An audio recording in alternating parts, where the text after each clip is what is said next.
William Gargan stars as Barrie Craig, confidential investigator.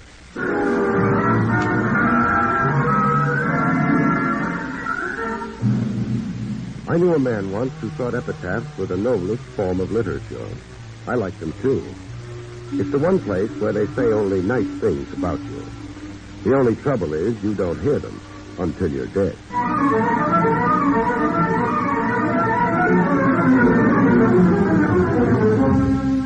The National Broadcasting Company presents William Gargan in another transcribed drama of mystery and adventure with America's #1 detective, Barrie Craig, confidential investigator.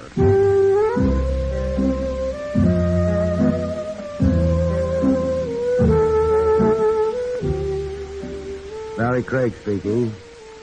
I'd spent most of the afternoon composing a snide letter in my mind to the management of the office building where I rent an office. Although I had no fundamental objections to a little dust here and there, I felt nevertheless that it ought to be disturbed from time to time. The old lady picked by the management to do the cleaning apparently had other ideas. They consisted mostly of rearranging the furniture in the office. This was a small laugh because the furniture consisted of one desk and 2 chairs. By the time I got the letter all finished, I was too tired to write it. I decided to let it go till the next morning. That way I'd be employed for another day. Hey, this was no hour to acquire a client. What did they think, anyway? That Barrie Craig didn't keep office hours like anyone else? If that's what they thought, they were right. Come in. Oh, good afternoon. Craig? That's right. My name is Jason Potter. How do you do? I'm disturbed about my wife. Well, that happens. Has she been making eyes at people, or what? Not at all. I almost wish she had. How large an almost is that? It was merely a manner of speaking. My apologies. What disturbs me is her sudden interest in literature. You don't approve of literature? It's not that. You see, Mr. Craig, my wife has been going about pricing epitaphs. You're telling me this why? You want me to interest your wife in a short story, maybe? Or a rhymed couplet instead of epitaphs? I want you to make sure that she has no immediate use for any epitaph she may be smitten by. She's epitaph happy? Or just unhappy about you? That is hardly your concern. So far, none of this is my concern. Perhaps I can change your mind. So? Well, nice white envelope. Look inside, will you? Okay. Well, $500. You really don't care for epitaphs, do you? Not my own. Not for some time yet. How long do I have to keep you alive in order to earn this? Until I get my divorce. I don't handle divorce cases. It won't be necessary for you to. I have all the required evidence. I merely want you to see to it that I'm divorced by a judge, not by a bullet.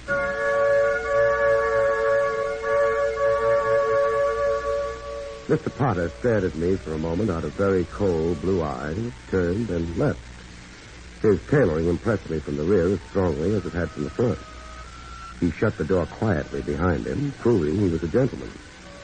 I counted the bills that had been in the white envelope all over again. This proved I wasn't a gentleman. It still came out to $500, so I went to work.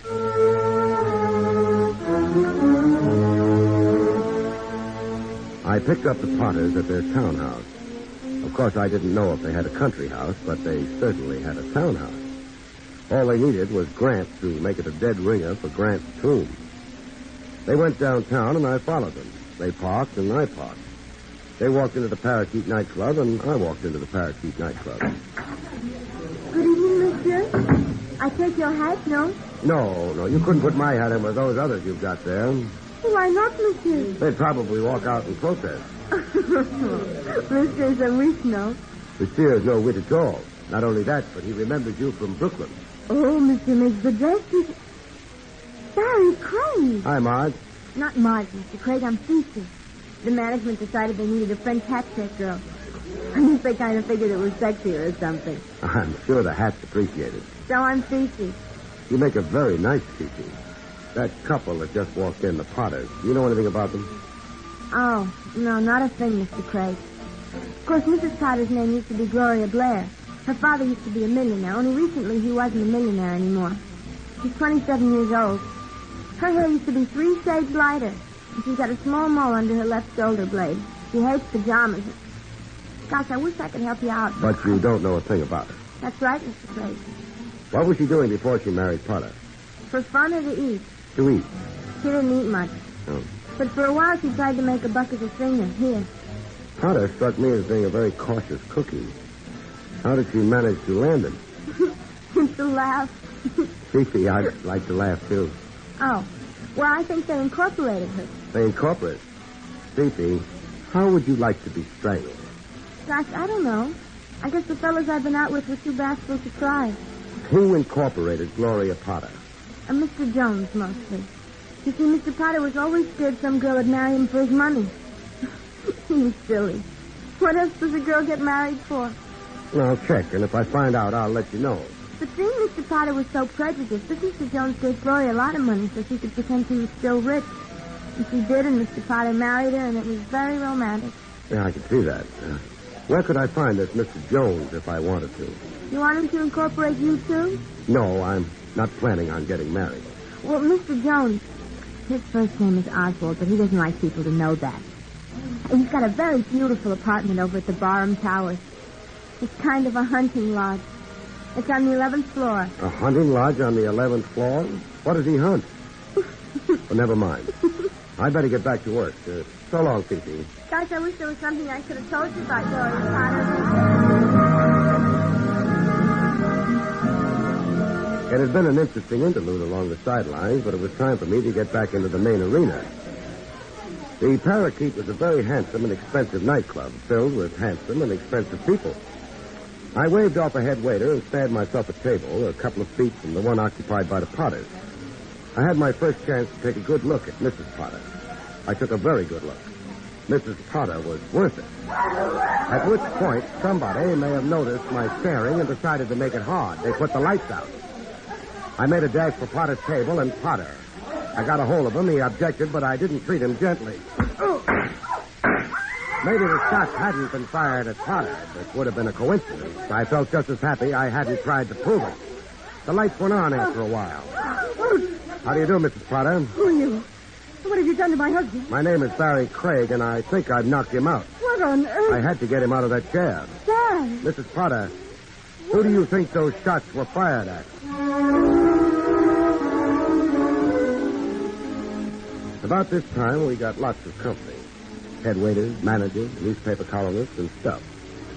We should have got the police, too, but the kind of people who go to nightclubs like the Parakeet can afford not to be public. The police were kept out. Potter began to revive after a while, and the incident could be considered closed. But before it was quite closed, Mrs. Potter and I had a snatch of dialogue. You must have been expecting an attempt on my husband's life. I had it in mind. Are you going to talk to the police? I've got no objections to talking to the police. As a matter of fact, some of my best friends are policemen. I wish you wouldn't. I don't suppose there'd be any use. No, but people try, though. Mr. Craig, what are you doing later tonight? I might try sleeping. Before you do that, and before you talk to the police, please come to my house. Any particular reason? My husband doesn't understand me. That isn't a very particular reason, is it? What he doesn't understand has nothing to do with romance, Mr. Craig. Oh, then it's a switch. What does it have to do with? Murder. At which point, Mr. Potter regained what was consciousness for him, and they left. I tried to leave right after them, but ran into a little trouble. The shooting had leaked somehow, and a few cops dropped in.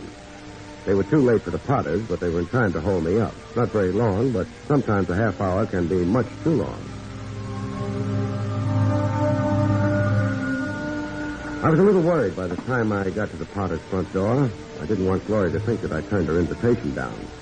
Not so much because I was afraid of hurting her feelings, but because I had a notion that things were happening too fast. I was right.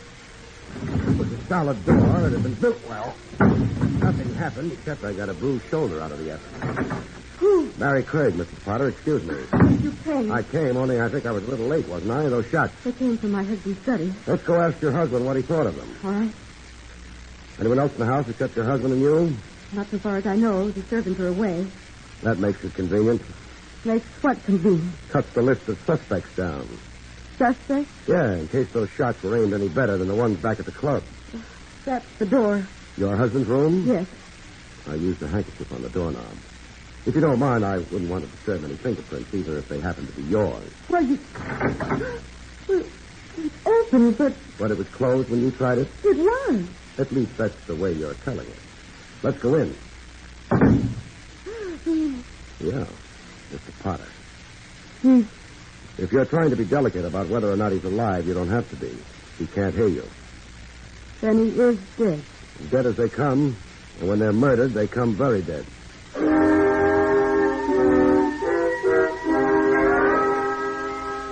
Gloria Potter went to her room in order to grieve, exult. I didn't bother speculating. I phoned the police and waited until they came. Barry, Yes, Lieutenant Rogers? stop being so formal. I got the report of the business back at the Parakeet Club. I imagined you would. You were there too, Barry. Uh-huh. And then you show up here. It looks suspicious as anything. Now, don't kid me just because I went to college, Barry. It wasn't my fault. I was an underprivileged child. My parents had money. We won't hold it against you. Maybe even as the years go by, you'll be able to overcome your handicap. I'd try. Barry, why were you here? Mrs. Potter asked me to stop in. That's what you said the first time I asked you. It must be a coincidence. The captain won't like it. Why not? This month he doesn't believe in coincidences. I think it has something to do with the stars. Barry, you had a date here to do what? Mrs. Potter asked me to stop in. She said she wanted to explain something to me about how her husband didn't understand her. That's not going to sound so good in a murder trial. Doesn't sound so good even here. Had you talked to her? The doctor tells me she's suffering from shock. Translated, it means she doesn't want to answer any questions just now. I wonder why. Maybe she doesn't know the answer. Are you going to book her, Tran? I don't know. 9 times out of 10 I would. What makes this the 10th time? I'm not sure. Not enough facts, for one thing. For another, nobody's mentioned a motive to me yet. You got a motive handy? I looked hastily through my pockets but couldn't find a motive. Lieutenant Rogers watched me with a highly unimpressed eye. I shrugged my shoulders and asked the lieutenant if I could leave. He wasn't happy about it, but I left anyway. Sure, I might have supplied him with some information about a motive, but it wasn't entirely my own secret. I thought maybe I ought to get Mr. Jones' permission, Mr. Oswald Jones.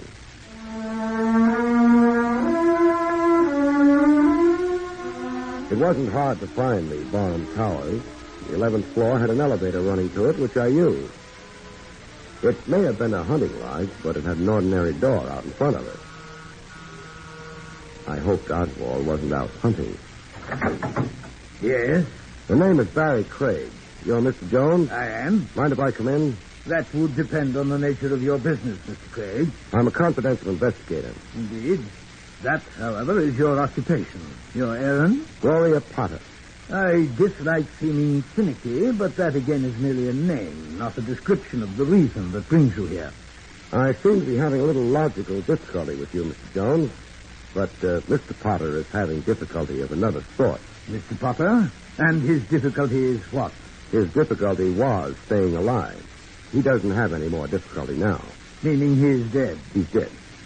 It was kind of you to bring me the information. You brought it, And I'm coming in. You have, of course, the advantage of youth and perhaps of strength. I resent your intrusion, however. While you're resenting it, you might shut the door. Very well. You must be a very happy man, Mr. Jones. Indeed. Sure. An investment has paid off tonight. Perhaps I misunderstand you. I thought you were a confidential investigator, not a broker's agent. The investment I'm talking about doesn't have very much to do with the stock market, I don't think. It has to do with Gloria Potter. A lovely lady, but hardly... Hardly a dividend? She's returning dividends, though, or she will shortly be in a position to anyway. You had better make yourself clearer. I'll try. You staked Gloria Potter so she could marry a millionaire who was afraid that women were after him for his money. I may have lent Mrs. Potter some money in the days before she was married. At what interest? Look here, young man. I think we have done enough fencing. I've already told you I did lend Gloria Potter some money. I expect to have it returned. Whether with interest or not is no concern of yours. It might be a concern of the police. The police? Where do they come in? You do it very well, if it's an act, that is. Mr. Potter not only died, he was murdered. How distressing. You should practice expressions of distress. You didn't do that very convincingly. I'm not trying to convince anyone of anything. You lent Gloria money. You expected a return on it. That would have been fine. She did succeed in getting Potter to marry her, but Mr. Jones, Potter was preparing to divorce her. Such, alas, are the vicissitudes of matrimony. One can never be certain, can one? You can spare me the philosophical remarks about matrimony. If Potter had lived long enough to divorce Gloria, you'd never have got your investment back, or the profit on it. Then I suppose I must be mildly pleased that Mr. Potter did not succeed in divorcing Gloria. Sure, you must be pleased. What I'm curious about is, how much of an effort did you make to guarantee your investment? Are you implying that I had anything to do with Mr. Potter's unhappy decease? I'm asking you if you had anything to do with murdering him. That seems to me rather naive, Mr. Craig. Assuming that I may have had a hand in his untimely taking off, would I be likely to tell you about it? I don't know. There are no witnesses present. You could tell me in perfect safety. Perhaps. But why on earth should I? It might satisfy your ego. Mr. Craig, I am no longer a young man. I was never a handsome one. I perforce learned a great many years ago to abjure ego satisfactions, at least of the more obvious sort. I think the hour is late. I think your visit here an impertinence. Good night. Okay. Good night. Mr. Craig, that is not the direction of the front door. I know it isn't. Hey, let go, me. Sure, but join us, won't you? I'm sorry, Mr. Jones. It doesn't matter, Baker. How do you do, Baker? Are you having fun listening in? Mr. Jones. Mr. Craig, this is my home. If I choose to have Baker stand by in case I should need protection against intruders like you... I just wanted to find out exactly what Mr. Baker's job was. You found out. And now... And now I leave. Mr. Jones. Yes? Has Baker got a license for that gun he's carrying?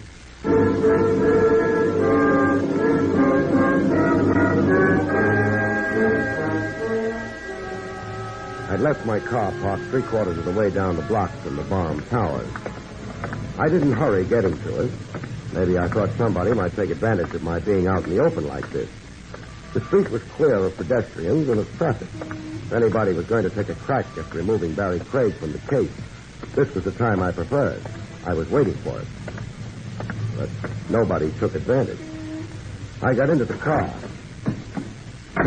Then I stuck the ignition key in the lock, turned it, and got out of the car as fast as I could move. Nothing on my car is supposed to tick when you turn the ignition key on.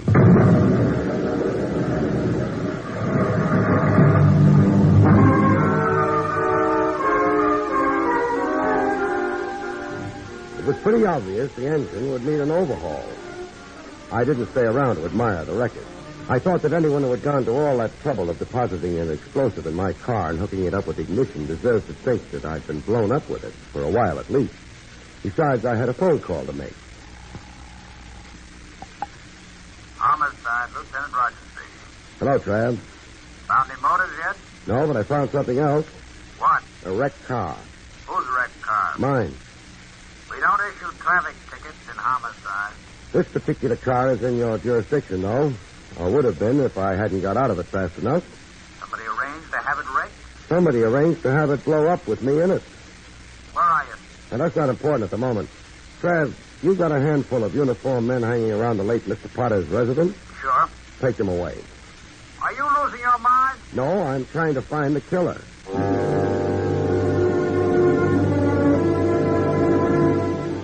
Trav and I had a small argument for a few minutes, and finally he gave up. I hung up.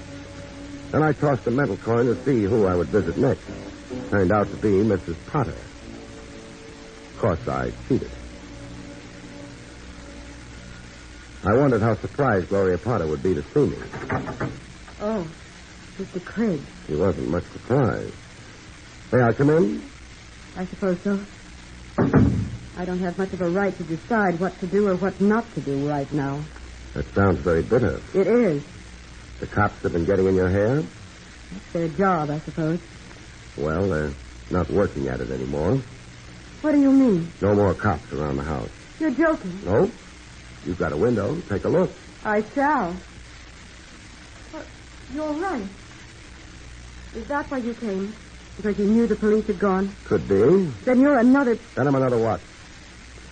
Nothing. Well, if it is something, you'll tell me yourself in due time. I can make a guess. If the guess happens to be right, then I understand a lot of things I didn't before. I'm not really interested. You should be, for two reasons. One, the murder of your husband. Two, the attempted murder of me. Someone who tried to murder you? Uh-huh. Why? Maybe because I was crowding someone. Someone who'd already disposed of your husband. Need you bring that up? Sure. Your husband hired me. He was afraid he wasn't going to live long enough to divorce you. He didn't.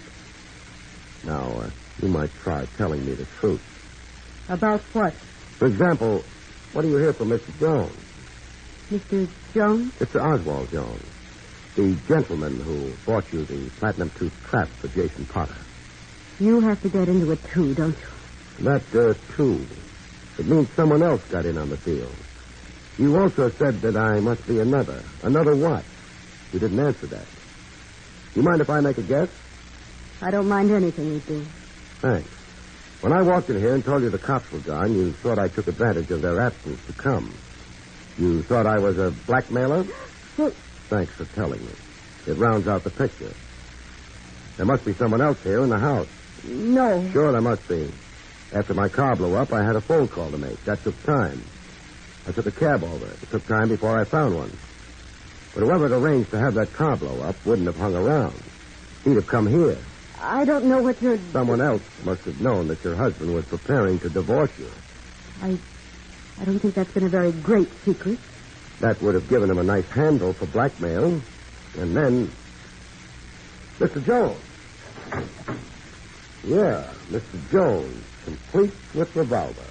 I'm afraid I've been eavesdropping. For how long? A matter of minutes only. I missed the beginning of the conversation, but on the other hand, I don't think I missed anything important. Okay. You didn't miss anything important. What now? You've become rather a nuisance, Craig, both to Mrs. Potter and to myself. All right, I've become a nuisance. So what? What does one generally do with nuisances? One removes them. That's a bright idea. Was it also your bright idea to kill Potter?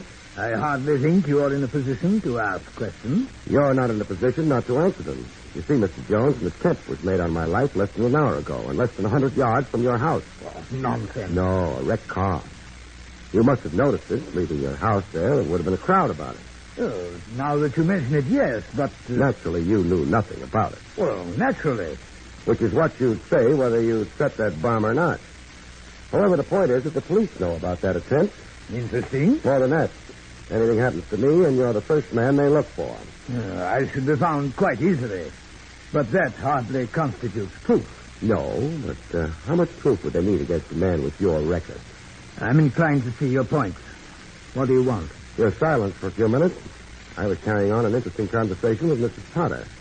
She was about to tell me that someone was blackmailing her. She was also about to tell me why. Oh, what's the use? You know why I was being blackmailed. Jason was going to divorce me. The police didn't seem to know about it. As long as they didn't know, I was safe. The instant they found out, they'd suspect me. So I was in a position to be blackmailed. I'm afraid I must have missed something. Exactly who is this blackmailer? Oh, there's no hurry about that as yet. Jones, in the event that Potter had divorced his wife, where would you have been? In the most despondent frame of mind and in financially straitened circumstances. You must know that, however. Sure, I know it. But it's nice to find out from the horse's mouth. Pardon the expression. Not at all. The next time I see a horse, I'll apologize to him, too. Okay, it's all set up. We know the background, the reasons. All we need is the name. Which one shall it be, Mr. Jones? Your name? I did not murder Mr. Potter. How about you, Mrs. Potter? I couldn't have killed him. Sure you could have. The attempt at the nightclub. You were sitting right next to him at the table. And the murder happened in your husband's study. You'd know your way around here, wouldn't you? It was open. I do... Shut up. What's that? The Marines, I think. Whatever are you talking about? Don't the Marines always land and have the situation well in hand? I suppose in your adolescent way you're referring to the police. I had Lieutenant Rogers pull the uniformed men away from the house. I figured they would encourage some people to drop in on Mrs. Potter. He agreed, but I imagine he's insisted on bringing some non-uniformed men around. I shall leave. Not quite yet. Why not? Because I object. Because the police will object. And because I think someone else might object. Someone else? Mrs. Potter, that door opposite the one both Jones and I used to get in here, where does it lead? The next room. It's a sort of downstairs bedroom. Anybody been using it recently? Or do you always leave doors half ajar? I was afraid. He said he'd kill me if I... I bet he did. Come on in, Baker. Drop your gun, Mr. Jones. Baker? I said drop it. Very well. That's good. But, good heavens, why, Baker? Why? Because Baker, being your man, would know about your deal with Mrs. Potter. He'd know about the impending divorce. It put him in a nice position. He killed Potter and prepared to live off the inheritance for the rest of his life. He knew he'd have you to deal with sooner or later, but he figured that when that time arose, he'd manage. No one would really miss you. I suppose you're right. It had to be Baker. No one else would have bothered about me. Mrs. Potter knew I was on the case, and you were with me at the time the bomb was planted. As soon as you entered, he could have left the apartment, gone down, connected the bomb, and then returned. Yes, I see that. He thought I was competition. He decided to remove competition. He might just as well have signed his name to a confession of guilt. That's just it, white guy. Right now, all I got to do is get out of here. First making sure of you, and then I guess you didn't believe me about the police, did you? But they're here. They're surrounding the house. I can take my chances on that. Right now, what have I got to lose? Nothing. This isn't where you're going to lose it. Mr. Craig. I'm afraid I shot Mr. Baker. Not seriously. But... The trouble with villains is they listen to the radio too much. On the radio, the hero never has a gun. Or if he has, never bothers shooting it. I'm different. I have a gun, and when someone is pointing a gun at me and intending to use it... Oh, I'm so glad. I trust the matter is, for the moment, satisfactorily concluded. Depends on what you mean by satisfactorily. I meant simply that Mrs. Potter seems to be advancing upon you with an expression of the intensest gratitude, and I suspect she will shortly fling her arms about your neck and... Oh, Mr. Craig, you've been... kiss you. Bah. I'm not a squeamish man, Mr. Craig, but there are some things I draw the line at. Good night. Jones left. The police didn't mind. They had no charges to prefer against him. Mr. Baker didn't mind. He was unconscious. I didn't mind. I was... But that's another story, and not one I have any intention whatsoever of telling.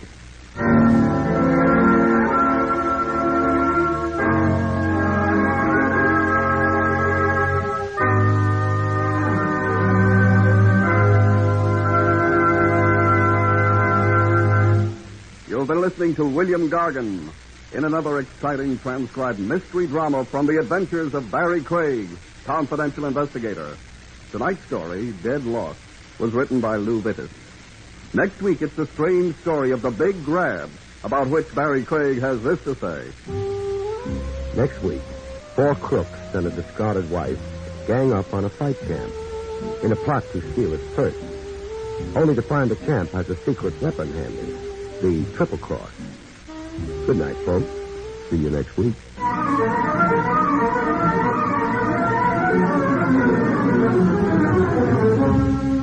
Featured in the role of Gloria was Fran Carlin. Barrie Craig, starring William Gargan, was under the direction of Hyman Brown. This is Don Pardo speaking.